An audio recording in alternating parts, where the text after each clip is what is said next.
Hey, Cavs fans, Spencer German, Spencer Davies here in Independence, the Cavaliers practice facility as they get ready to hit the road for games 3 and 4 of their first round series with the Orlando Magic. Spence, we heard from a few people today. JB Bickerstaff talked as they get ready to hit the road.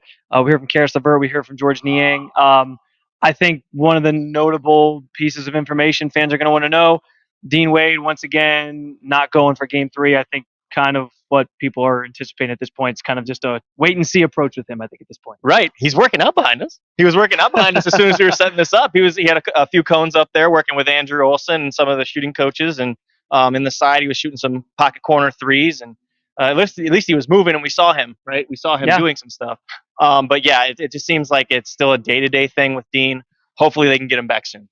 Yeah, and I think especially as you think about what could lie ahead in a potential series, not to get too far ahead here, but one game at a time, Spence. Having him though would be obviously valuable if they're able to get him back at some point during the playoffs. So we'll see how that kind of shakes out here in the coming days and weeks. But he won't be good for game 3.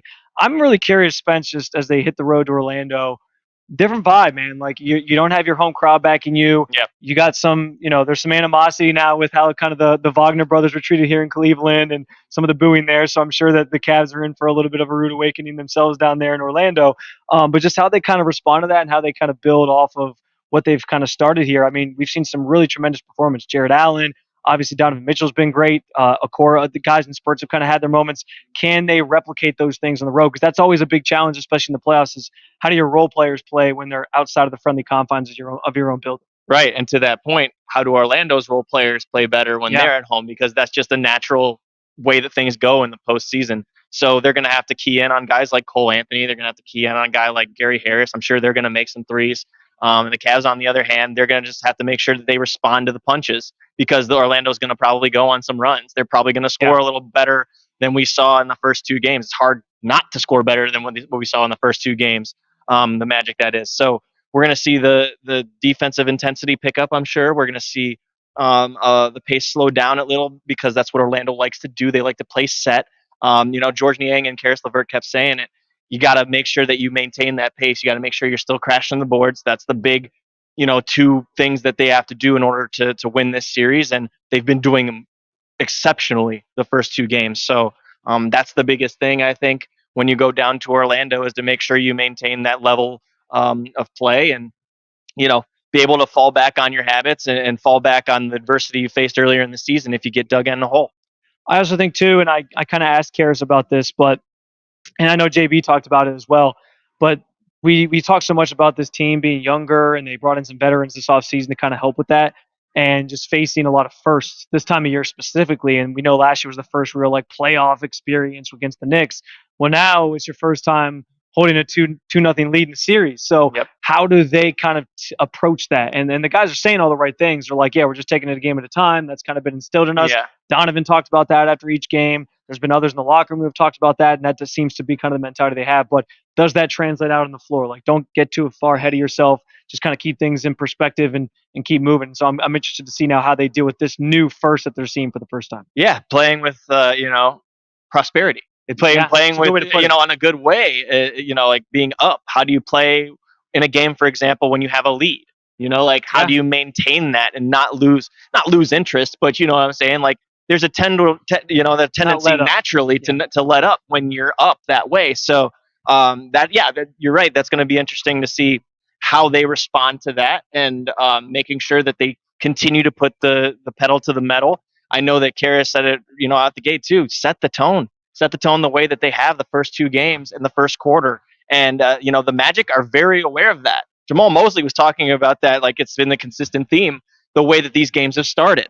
And, with a home crowd behind you, it's a little, I think, easier for a home team to feel that energy and to try and set the tones themselves. So we'll see what happens with the Cavs and how they come out in this first quarter of game 3, because it's going to be ratcheted up. The environment's going to be a little crazy. Well, and with this, Spence, just give me something that you're really honed in on, focused on as the series now goes to Orlando in these. And we'll start with game 3, but just I guess in the 2 games that lie ahead here on the road. Listening to what Coach Mosley had to say after game 2, I think if you're the Cavs, you have to be prepared for any lineup changes. I don't know if Jonathan Isaac's going to be starting at the 5. They might put Wendell Carter back in there. You have to look see if Orlando tries some new guys out. I know Caleb Houston came in for a quick shift the other night for the first time this series. Maybe they try Anthony Black in some spots.